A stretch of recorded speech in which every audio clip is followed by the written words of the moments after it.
Good morning. आज की online कक्षा में आप सभी का एक बार फिर से स्वागत है। मैं आचार्य रितेश कुमार। आज मैं यहाँ लाया हूँ कक्षा 11 के विषय बही खाता तथा लेखा शास्त्र के अंतर्गत जो मैंने पिछली वीडियो आपको दी थी, जर्नल का विभाजन यानी कि प्रारंभिक लेखी की प्रमुख बहियाँ, उससे रिलेटेड मैंने सारी बहियाँ आपको समझाई थी। रोकड़ बही, क्रय बही, विक्रय बही, ये सारी बहियाँ मैंने आपको समझाई थी और रोकड़ बही के प्रकार भी आपको बताए थे। और उस वीडियो में मैंने ये बोला था जब मैं नेक्स्ट वीडियो में मिलूंगा तो उसके रोकड़ बही के एक न्यूमेरिकल क्वेश्चन के साथ मिलूंगा। तो आज ये यहाँ जो मैं लाया हूँ एक साधारण रोकड़ बही का एक क्वेश्चन है, उसे मैं यहाँ सॉल्व करके दिखाऊंगा। रोकड़ बही का मतलब है कि यहाँ पर मैंने कैश बुक की लाइनें खींच के तैयार रखी हैं। यहाँ पर वही अकाउंट्स की तरह ही दो लाइनें हैं, जैसे खाता बही में खाते की दो लाइनें होती थी, डेबिट क्रेडिट, उसी तरह इसी में भी है। लेकिन थोड़ा सा ये पर्टिकुलर दो है, लेकिन हम थोड़ा सा यहाँ पर अगर ध्यान रखें तो यहाँ क्या आर और यहाँ पी, अपनी मैं आपको समझाने के लिए लिख रहा हूँ, इसे पर्टिकुलरली लिखा जाता है। आर का मतलब है यहाँ पर सारी की सारी प्राप्तियां, रिसीट्स, जो भी नकद प्राप्ति होगी मुझे वो इस कॉलम में लिखी जाएगी। एक खास बात यह है कैश बुक की कि इसमें आपको जर्नल एंट्री सोचने की जरूरत नहीं है। इसमें आपको जर्नल एंट्री सोचने की जरूरत है ही नहीं। आप केवल ये सोचिए कि व्यापार में पैसा आया है या व्यापार में पैसा गया है। यदि व्यापार में पैसा आया है तो वो इधर लिख देंगे, और यदि गया है यानी भुगतान हुआ है तो वो इधर लिख देंगे। ठीक है, प्राप्तियां इधर और भुगतान इधर। यदि कोई एंट्री ऐसी है, यदि कोई लेखा ऐसा है जिसमें ना तो रोकड़ आ रही है ना रोकड़ जा रही है, तो उसका लेखा कैश बुक में किया ही नहीं जाएगा, क्योंकि नाम ही है इसका कैश बुक। यानी कि जिसमें ऐसे लेन देन जिसमें रोकड़ या तो आती हो या जाती हो, ऐसे लेन देन जिसमें ना तो रोकड़ आई है ना जा गई है, उसको कैश बुक में नहीं लिखते हैं, उसको छोड़ देते हैं। ठीक है, तो देखते हैं मेरे पास एक क्वेश्चन है, उसमें सारी प्राप्तियां मैं इधर लिखूंगा और सारे के पेमेंट इधर लिखूंगा।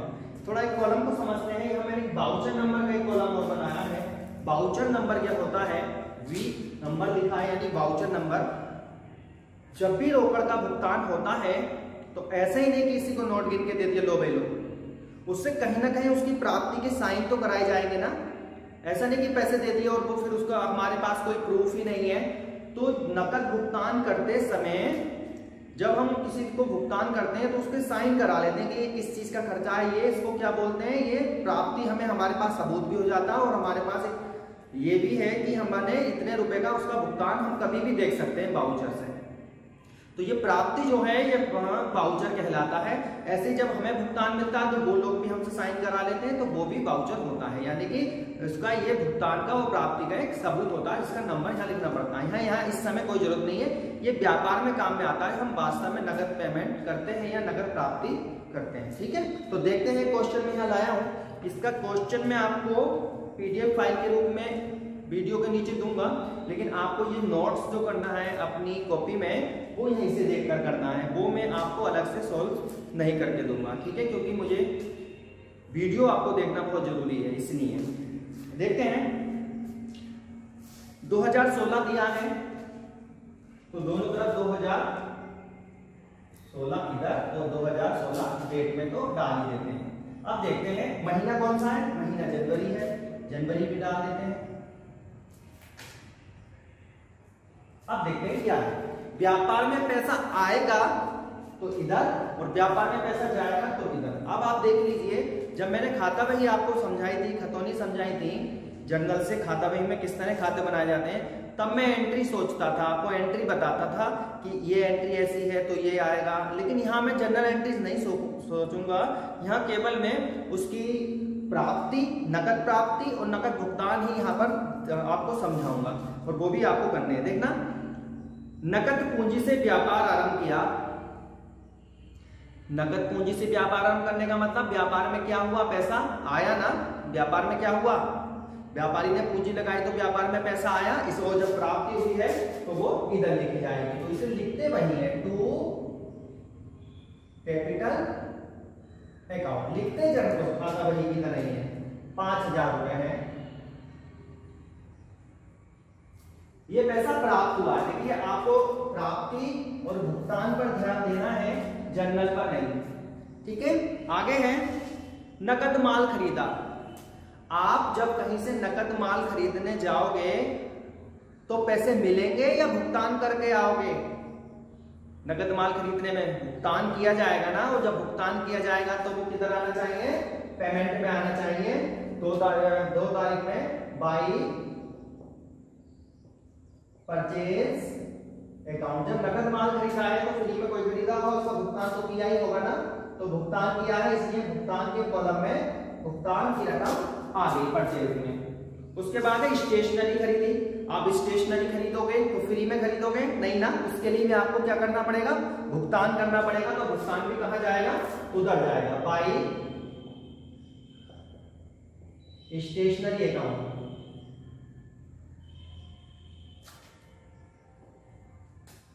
कितनी है? 20 रुपए। ओके, ये भी भुगतान और ये प्राप्ति। आगे देखते हैं, सूरजमल को दिए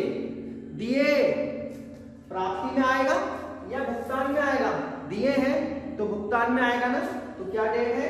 8 तारीख में सूरजमल को दिए, बाई सूरजमल। कितने हैं सूरजमल को? 100 रुपए दिए हैं। देखिए मैं जनरल एंट्री यहां नहीं सोच रहा हूं, मैं केवल प्राप्ति और भुगतान ही सोच रहा हूं। खाता बही की तरह ही होती है, लेकिन सोचने का तरीका थोड़ा चेंज हो जाता है। प्राप्ति और भुगतान, कैश बुक का मतलब ही प्राप्ति और भुगतान होता है। ठीक है, ये बात मैं आपको कई बार समझा चुका हूं।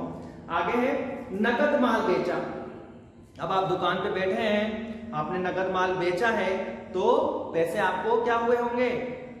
क्या हुए होंगे? पैसे प्राप्त हुए होंगे ना, क्योंकि नकद माल बेचा है, आपने माल दिया, उसने आपको पैसे दिए, तो प्राप्त हुए होंगे। तो इधर आएगा या इधर आएगा? बताइए।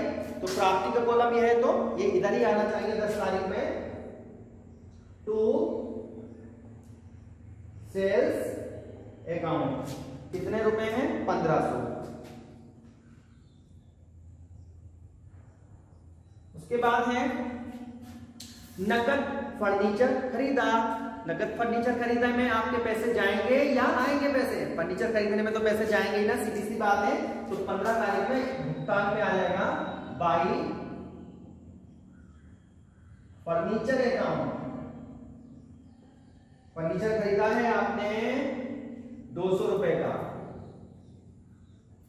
उसके बाद है चंद्रभान से प्राप्त हुए। प्राप्त, सीधी सी बात है, प्राप्त हुए हैं तो इधर जाएंगे शीट्स में 20 तारीख में।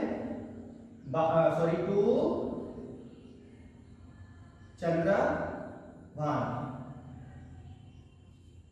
चंद्रभान के हैं 300 रुपए। 300 रुपए भैया इनसे प्राप्त हो गए।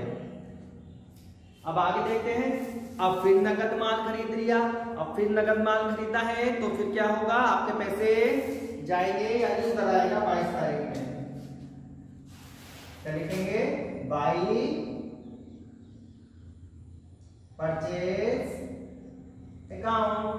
परचेज अकाउंट में 500 रुपए का नकद माल खरीद लिया, फिर भुगतान हो गया तो भुगतान में लिख दिया। माल बेचा और रोकड़ प्राप्त की के लिए लिखा है, माल बेचा और रोकड़ प्राप्त की, तो ये प्राप्त की है तो इधर आ जाएगा। To sales account. रोकड़ प्राप्त की है 800 रुपए की। आगे है फिर नकद माल बेचा है एक बार और। कई बार इसमें नकद माल बेच दिया है, तो बेचा हो कितनी बार? हमें तो प्राप्ति हो रही है तो हम इधर लिखेंगे ही 28 तारीख में। फिर टू सेल्स अकाउंट। कितने रुपए का बेचा है अपनी बार? 400 रुपए का। फिर 400 रुपए हमें प्राप्त हुए। फिर है वेतन चुकाया। तो वेतन चुकाने में हमारे पैसे क्या होंगे? जाएंगे, तो उसे लिखेंगे 31 तारीख में, बाई सैलरी अकाउंट। तो सैलरी में हमने कितने दिए हैं? वेतन चुकाया 150 रुपए, भुगतान हो गया 150 रुपए का।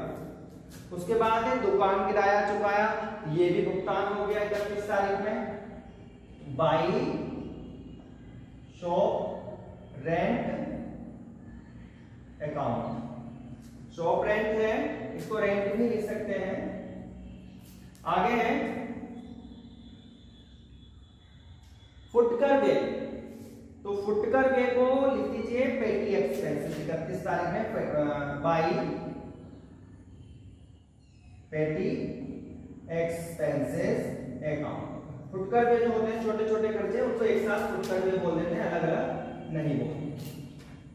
अब सवाल यहां पर कुछ नहीं है। देखा सारी, ये सवाल थोड़ा सिंपल था, पहला सवाल था इसलिए मैंने थोड़ा सिंपल लिया, क्योंकि यहाँ पर मुझे आपको प्राप्ति और भुगतान ही सिखाने थे। अभी सवाल आगे बढ़ेंगे भी जिसमें हो सकता है नकद के लेन देन ही ना हो, सवाल में एक दो एंट्री ऐसी हो नकद का लेन देन ना हो, तो उसको इसमें नहीं करते हैं। ठीक है, अब आती है, ये मैंने सारी प्राप्ति लिख दी और सारे भुगतान लिख दिए। अब इसकी आती है महत्वपूर्ण बात, अब हमें इसका टोटल लगाना है। याद रखिए कैश बुक का हमेशा इधर का ही टोटल ज्यादा आएगा, कभी भी उधर का टोटल ज्यादा आ ही नहीं सकता। इसका एक रीजन है, क्या? क्योंकि जितने रुपए हम पे आ सकते हैं, हम उससे ज्यादा नगद में कैसे खर्च कर सकते हैं। मान ली मुझे मेरी जेब में 10,000 रुपए पड़े हैं, तो मैं नगद में 10,000 का ही तो खर्चा कर सकता हूँ, और जो उधार करूंगा वो मैं इसमें लिखूंगा ही नहीं। तो इसलिए हमेशा पेमेंट टोटल इधर का ही ज्यादा आता है। तो ये टोटल इधर का कितना आया देखते हैं, 8,000, और इधर का टोटल हम रफ में जोड़ेंगे, और जितना भी आएगा हम 8,000 में से इधर का टोटल जो भी आएगा वो माइनस कर देंगे। ठीक है, माइनस करने के बाद जो बैलेंस बचेगा वो 31 तारीख में बाई बैलेंस सीडी। बैलेंस निकालने का तरीका वही है जो उसमें था, तो ये है 3,870 लिखा है। ठीक है, 3,870 का बैलेंस यहाँ आना चाहिए। ठीक है, यानी कि इसका टोटल आएगा 4,130। इसका टोटल आएगा 4,130, तो घटा लीजिए 0, 7, 9 में से 8 और 7। ठीक है, ये इधर का टोटल आया ज्यादा वाला, और ये इधर का आया टोटल, तो इसमें से घटा दिए, तो ये हमारा क्या बचा, ये बैलेंस बचा।